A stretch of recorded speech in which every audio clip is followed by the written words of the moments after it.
Hello, this is Scott Baceno, editor of telecoms.com at AfricaCom 2014, and I'm talking to Arthur Bastings, who's the EVP for Africa for Millicom. Hi, Arthur. Hello, nice to meet you.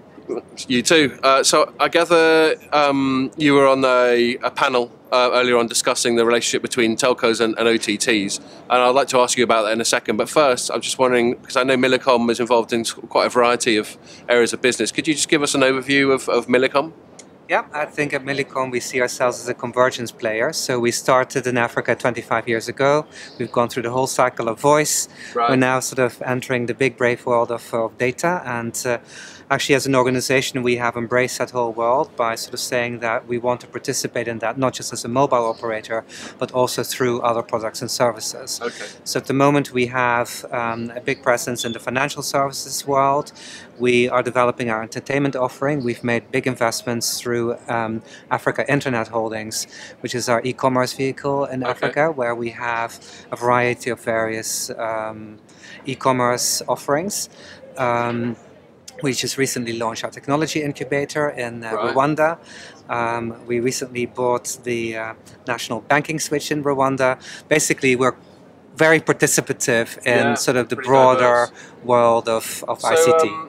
So it sounds like you're almost uniquely positioned to be in one of the discussion that you just had at the show, where typically that discussion, the telcos and the OTT players are set up as sort of antagonistic, but increasingly that's less the case, and they're both coming around to how sort of mutually profitable it is to collaborate with each other. And in your position, you're in some ways both a telco and an OTT player. Yeah. So I was just wondering if you could tell me how that panel went and give me some thoughts on that subject matter. Yeah. I think it was a very interesting panel actually, because it was the first time that I heard sort of a more conciliatory stance on behalf of the telecommunications industry with players such as Facebook. I think historically that relationship, as you alluded to, has been sort of slightly more fraught with tension over who gets to participate in what and how. In fact, the telco industry is investing lots of money, and the valley is just creaming it off at the top. I think what I'm seeing is I think much more realism.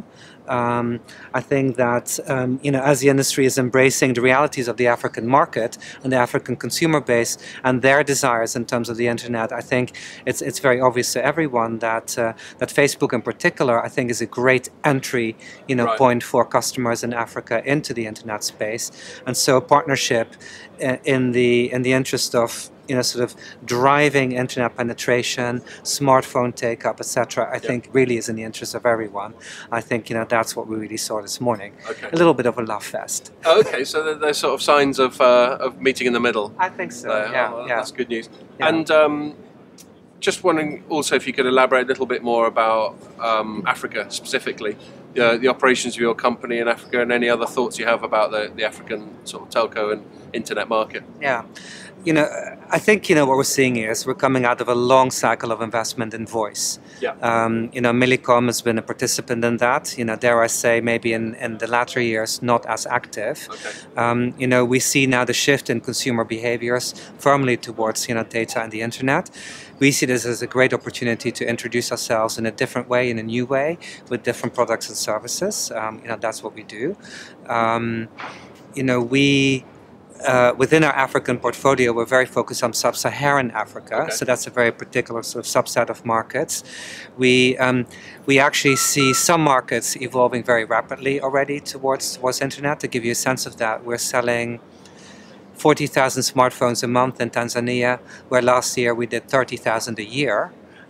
So we really see a very fast pickup and acceleration in sort of that space.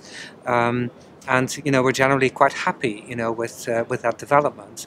The big themes, in sub-Saharan Africa, I think also alluded to at the panel right now, are around, inclusion.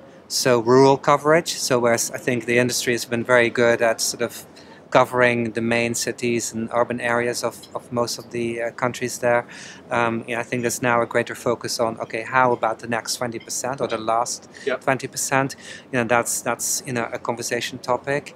And also, sort of generally around how ICT sector as a whole can be more productive in developing those economies. And really the dialogue that we need to have with governments, and in fact I spend a lot of time in conversation with governments, really trying to sort of engage them more in sort of really seeing the ICT sector as an ally in developing the economy. So if we look at a country like Congo, for example, where I was last week, I met with the Prime Minister there, a big topic really there is about through our mobile financial services products, for them to be able to pay civil services directly across the country, and cutting out a lot of middlemen, and corruption. Therefore, I think that's been a big topic for them. We recently launched 4G in Chad, and there the government is very interested in e-government, for example. And so different governments have different different engagement areas that they're very interested in, but it's quite varied, but we see quite a lot of movement. Right. That's fascinating. Thanks a lot. Just got one last quick question for you. Here we are, AfricaCom. Could you just give us a quick overview of why AfricaCom is important to you and your company? Yes, I have a few words to say about that. I think Millicom has not been maybe as present in recent years at AfricaCom. I really see it, I'm new in this role, I really see it as a great opportunity to engage with the industry, our classic partners and stakeholders in the industry, but also the newer ones. So we do see a number of Silicon Valley players here. We see a lot of the younger startup people, also being present. And actually, I brought my entire management team this year, all of our general managers, to for us really to engage in a different way with that world. And for us, it's a perfect opportunity to do that. Brilliant. Okay, great to meet you. Thanks for your time. Thank you.